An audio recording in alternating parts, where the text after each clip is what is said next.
Alright, welcome back. तो ये जो आपकी नेक्स्ट वीडियो है, यहाँ पर जो है हम क्या कर रहे हैं आपके, ये जो आपकी नेक्स्ट वीडियो है यहाँ पर जो है हम आपके जो है कुछ एक सिंपल सा प्रोग्राम देख रहे हैं जो कि फंक्शन का यूज़ कर रहा है। तो देखिए, सबसे पहले जो हमने यहाँ पे चेक किया था कि क्या होता है, पहले फंक्शन की डिक्लेरेशन होती है, राइट। तो यहाँ पर देखिए हमने क्या लिखा, वॉइड PRNT मतलब प्रिंट, और यहाँ पे ब्रैकेट्स लगाए और उसके बाद यहाँ पे ख़त्म कर दिया। तो ये हुई आपकी डिक्लेरेशन, ठीक है। यहाँ पे हमने यहाँ पर हमने क्या किया, आपके जो कंपाइलर है उसको बताया कि हमारे पास एक फंक्शन है जिसका नाम क्या है, PRNT है, और अगर आपको वो मिलता है तो उसको हमने यूज़ करना है, राइट। तो उसके बाद हम अपने मेन फंक्शन पे आ गए। हमने क्या किया, यहाँ पे अपना कुछ काम करवा दिया जो करना था। यहाँ पर जो है हमने कुछ काम करवा दिया जो हमने करना था। जैसे कि हमने यहाँ लिखा Cout C++ फंक्शंस। तो क्या हो जाएगा, जैसे आप इसको रन करोगे प्रोग्राम को, तो पहले यहाँ पे उसको ये डिक्लेरेशन मिल जाएगी, उसके बाद यहाँ मेन पे आ जाएगा।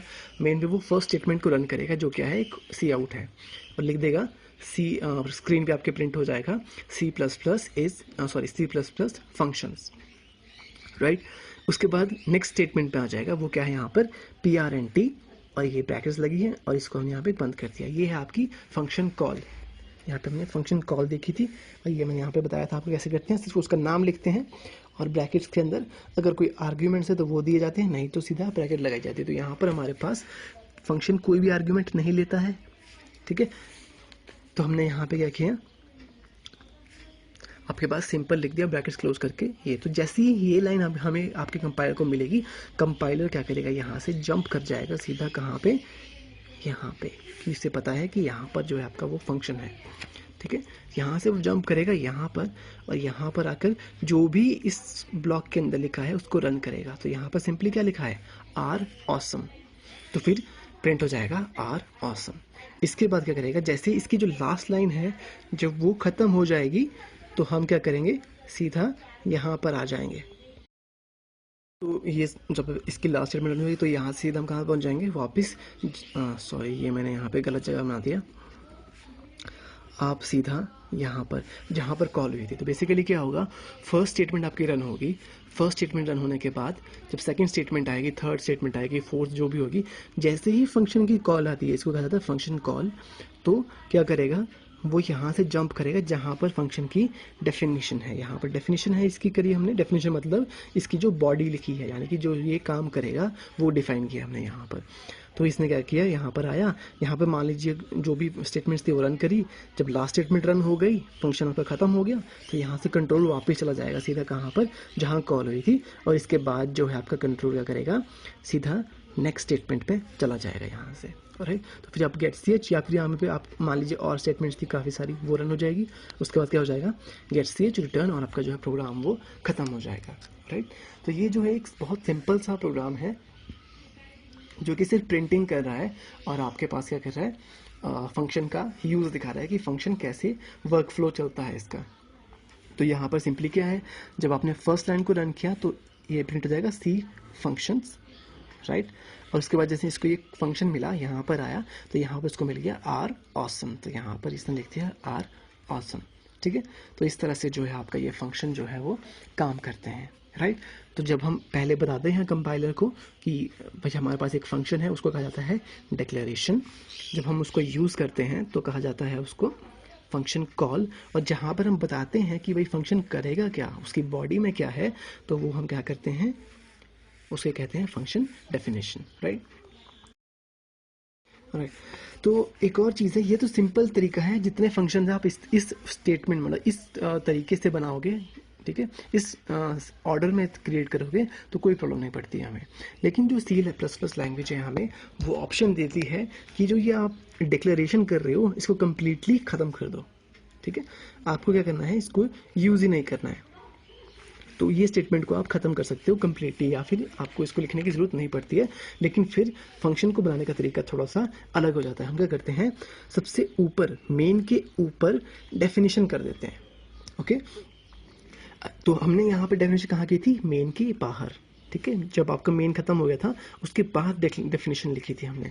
लेकिन अगर आप इस डेफिनेशन सेक्शन को मूव कर देते हो जहाँ पर डिक्लेरेशन हुई थी, यानी कि हम बॉटम से यहाँ पे मेन के ऊपर जो है यहाँ पर लिख देते हैं, तो क्या हो जाता है, आपका जो मेन फंक्शन जो आपका डिक्लेरेशन है उसको हम इग्नोर कर सकते हैं। तो सीधा अगर आप मेन के ऊपर डेफिनेशन लिख दो और सीधा कॉल कर लो तो भी हमारा प्रोग्राम जो है वो काम कर लेगा। ठीक है, तो ऐसा ही प्रोग्राम यहाँ पर हम देखते हैं।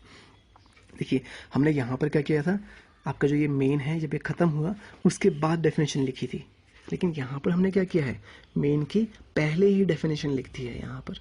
ठीक है, तो जब डेफिनेशन को हम ऊपर मूव कर देते हैं तो फिर आपको ये डिक्लेरेशन लिखने की ज़रूरत नहीं पड़ती है, राइट। तो यहाँ पर हमने एक छोटा सा प्रोग्राम बनाया जो क्या कर रहा है, दो नंबर्स को यूज़ कर रहा है और उनको भेज रहा है आपके यहाँ पर। ठीक है, जो हमने ये डेटा टाइप्स लिखे थे ना यहाँ पर, इसमें तो हमने यूज़ नहीं किए, यहाँ पे तो हमने इनका यूज़ नहीं किया ना, लेकिन यहाँ पर अब हम इसका यूज़ कर रहे हैं। तो देखिए हमने क्या लिखा, वॉइड सम, कि वॉइड का मतलब है कोई भी वैल्यू वापस नहीं भेजेगा ये, सम है इसका नाम, यहाँ लिखा इंट ए इंट बी, यानी कि ये जो आपके डेटा टाइप्स थे, डेटा टाइप इंट, और ये जो ए था वो है पैरामीटर 1। ठीक है, तो ये है डेटा टाइप, ये है पैरामीटर 1, फिर ये डेटा टाइप कॉमा सेपरेटेड होते हैं, data type parameter 2 and so on. आप चाहें तो जितने मर्जी यहाँ पर लिख सकते हैं। तो हमने सिर्फ 2 लिखे, मतलब क्या है कि ये जो है 2 वैल्यूज़ को एक्सपेक्ट करेगा यहाँ पर।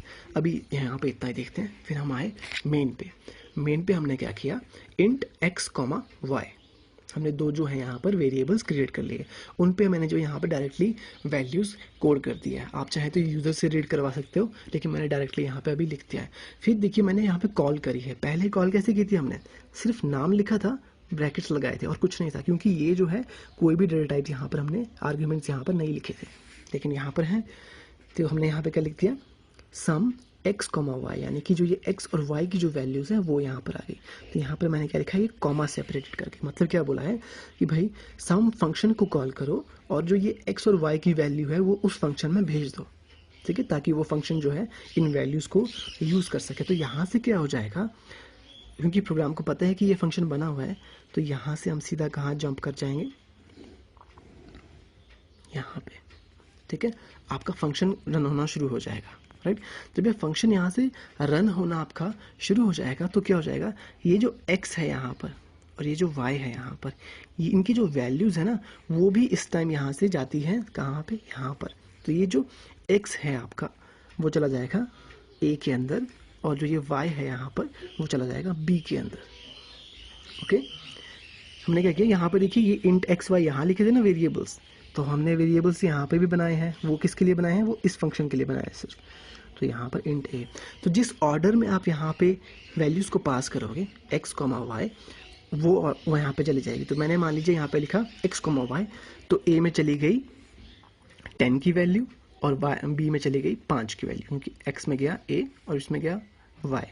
ठीक है, बी में गया वाई।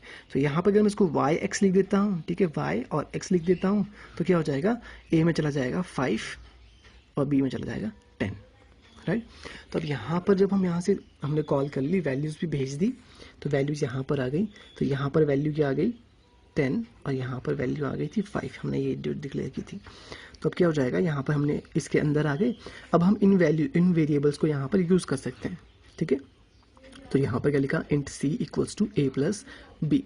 इसका क्या मतलब हो गया कि जो ये a प्लस बी है, यानी कि जो 10 प्लस 5 है, इनको आपस में ऐड कर दिया जाए।